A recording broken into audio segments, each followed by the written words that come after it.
What is going on, everyone? It's your boy Ernest Mampana from the FX Traders. We are back on the market analysis Sunday, and you know what's happening on Sunday, guys. So I'm giving you the market analysis. So today in this video, I'll be giving you two pairs that you can look for throughout the week.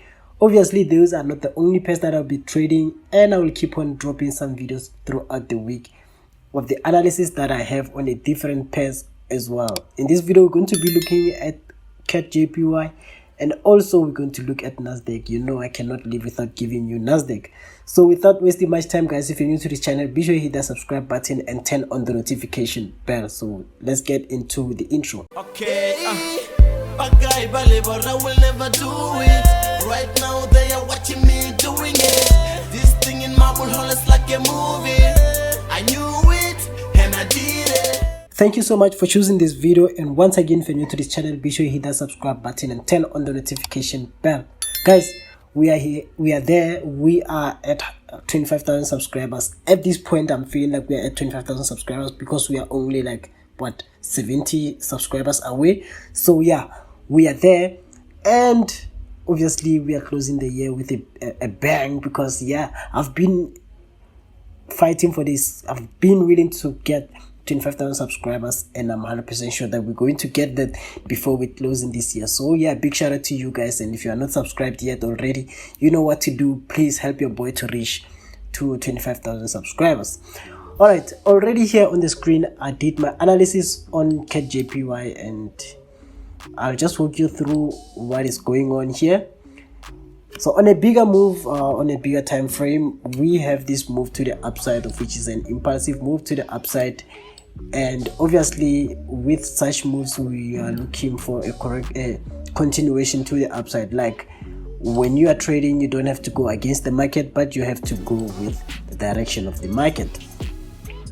So I'll start here. As you can see, it was a beautiful move, impulse correction.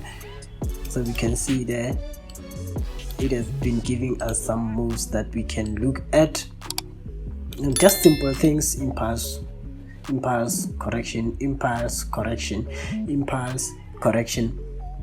Oh, but what happened here is that instead of now going up again, it dropped. So we are at a point where the market is finally gaining its momentum back to the upside, and we are looking to see if it will complete that. And once it breaks here, obviously we are looking for more moves to the upside. So that's the structure that I have, guys. Just simple, very clean. Let's switch to a 4-hour time frame to see exactly what we can do. Remember, it's impulse correction to the upside, and we are looking for the moves to the upside. Now, marking my zones, I can mark this level right here. It's a good level right there. You can see that's where the market failed, and the market broke, came back, retested, went down, came back to retest again. So we can expect the market to now further shoot up to test at that area once again. And if the market gains enough momentum, we would want to see the market reaching at this point right there. Obviously, this is our lowest point, of which it is also some sort of a sensitive point, because you can see here the market failed, and also the market failed again right there. So these 3 points, they play a very big role in deciding where to take our profit and also where to expect more entries. Diving deep to a smaller time frame, I then discovered this channel to the downside right there. Let me delete all these zones because now they are blocking this analysis. So I discovered this channel to the downside right there. It broke out at this point right here. It broke out, and then in a corrective manner, it was reaching this area right here, of which we all know that when it reaches a certain area in a corrective manner, we might want to prepare ourselves to go against the market direction, right? So it was a move to the downside, and it started correcting. Obviously, when it's correcting like this is what we are covering basically in our course, that this type of moves, they are indicating that we are changing the direction. So we can see that it happened. We had a confirmation at this area. You can see rejection, and then we went up. So but then that has passed, and we need to look at the future moves. I already did some analysis, as I said, so I will delete this zone right here. Don't want to confuse you. So it went up, you can see the market went up, but at this point the market start correcting. So my anticipation from now is that the market, I will wait to see the market breaking this area, correcting back again, and then that's when I will be going in again. Also remember, that is on 4 hour time frame. I'm still going to do my analysis on like smaller time frames, such as 15 minutes. I might get an early entry than this one right here. So I might get the entry somewhere around these areas right here. Yes, it's possible, and that will reduce my risk. So yeah, it will be a good one, and then I'm aiming to hold this position up until this area right there. And once that is done, then we are going to look at the behavior that is the market is having when it's approaching this area right here. If it's approaching this area in a very corrective manner again as well, we might wanna wait to see if it's giving us the reversals to the downside. But if it doesn't, then we might wanna wait to see something like this to pass right here, and then we might wanna wait to see a correction again before we continue going up now to get that level right here that we spoke about on a daily time frame. Remember, this might take some days to happen, might take even like weeks to happen. Basically, there is nothing that I can do again right now right here. So let us move to an hour time frame, just so we can get a clear structure. That's all I have for now. You can see this move to the upside, and then this correction right here. So it's a very steep correction, but where I looked back right here and I saw that I can still get this move right here. I'm willing to see if the market is now gonna break here or what, but then my bias is still to the upside because the direction or the overall trend is to the upside. I don't want to go against the market, not at this point. So I'm going to wait to see if the market is actually giving me the right confirmations to go up, and if the market doesn't, obviously it will break this block right here, and then now correct, might go down. And when it gets to this area, that's when then I'm going to observe again to see how the market is reaching at that area. So what might happen is that I go this, and then a correction again, and then a continuation, maybe a correction again somewhere around these areas, and then another continuation to the downside, just like that. And once that is done, what I'm going to look for is the manner in which it approaches this area right here. So it might approach this area right here like this. So when it approaches this area that way, then I know now it's time for me to go in with my buys. But for now, I'm waiting to see the rejection at this point, and then we continue with the move to the upside. So yeah, that's all I had for you on CADJPY. I'm sorry guys if my voice sounds somehow. I'm just recovering from flu that I caught on my birthday. It was on Monday, so yeah, I'm still recovering from that. Now let us get into NAS100. Alright guys, so here I am, Nasdaq. Already did my analysis, but I'm going to take you through how I got about it. And we can see that we have this move to the upside. We have our touch here, and then we are expecting another touch around these areas, and then to the downside we have our touch here, and we have our touch here. So currently the market is in the middle between these two trend lines, of which these two trend lines are now for me an expanding channel. We see the highest point is this one right here, of which we marked it with a ray. And then again we have the lowest one right here where we marked it with a ray.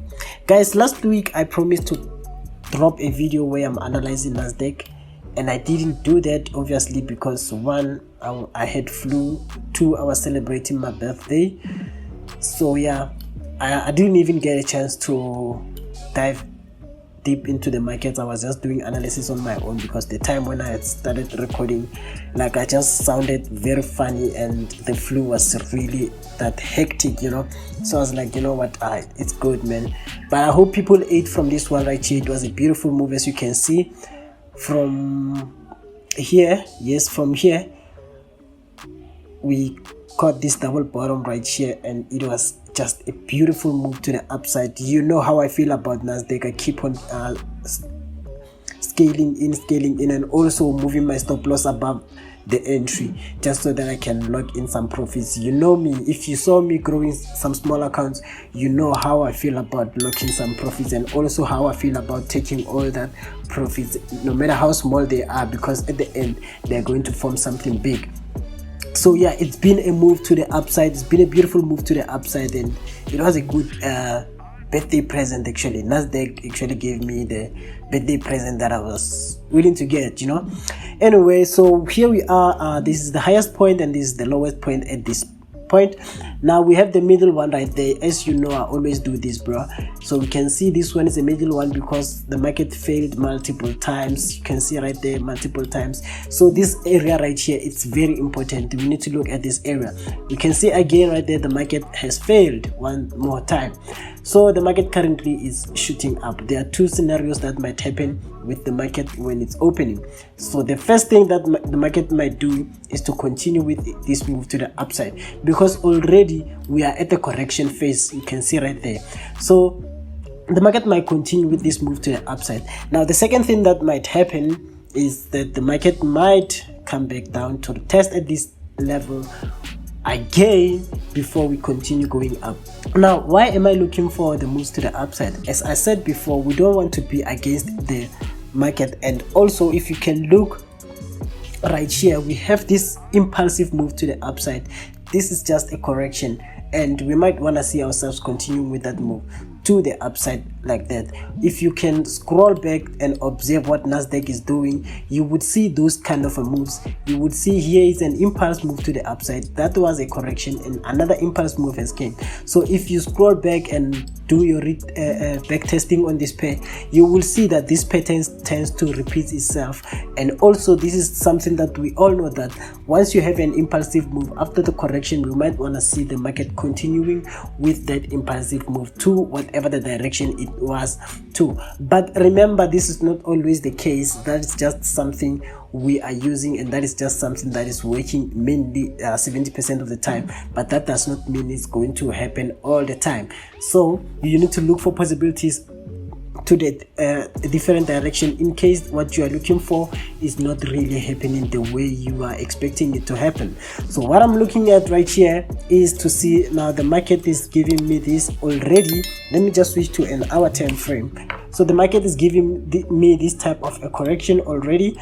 Now we are waiting to see the market now breaking this channel right there. Once the market breaks this channel, we are waiting also to get a correction, and then once that is done, we are continuing with the moves to the upside just like that. But if that fails, obviously I said we are going to wait to see the market get to this area. And how the market gets to that area, again, this is what I'm teaching in my premium group, is that I'm going to wait to see the market giving me something like this. Once the market is giving me something like this towards this sensitive level right here, that's when I know now that it's time for me to buy. But currently we are here and we're going to wait, like I say in my videos, all these videos that I'm saying is that let's wait to see the direction of the market on Monday. Because normally on Monday, what the market does, for me actually, I'm not too sure about any other trader out there, but for me on Mondays, I'm waiting for all those confirmations that I can get. And once that is done, then I'm going in so strong. So yeah, that is the analysis that I have, guys. I'm just waiting to see the market breaking this one right here, giving me a correction, and then I'm going in just like that. And if the market goes down, I'm simply going to wait up until it gets to this area, and once it's at that area, I'm going in with my moves to the upside. Obviously, I'll keep on scaling in and also locking in some profits, putting my stop loss to break even or even above the entry. So yeah, if you have made it up until this video, and be sure to hit the subscribe button and turn on the notification bell. Let me know down there in the comment section what you want to see next. It's your boy Ernest Mampana, and I'll see you on the next video.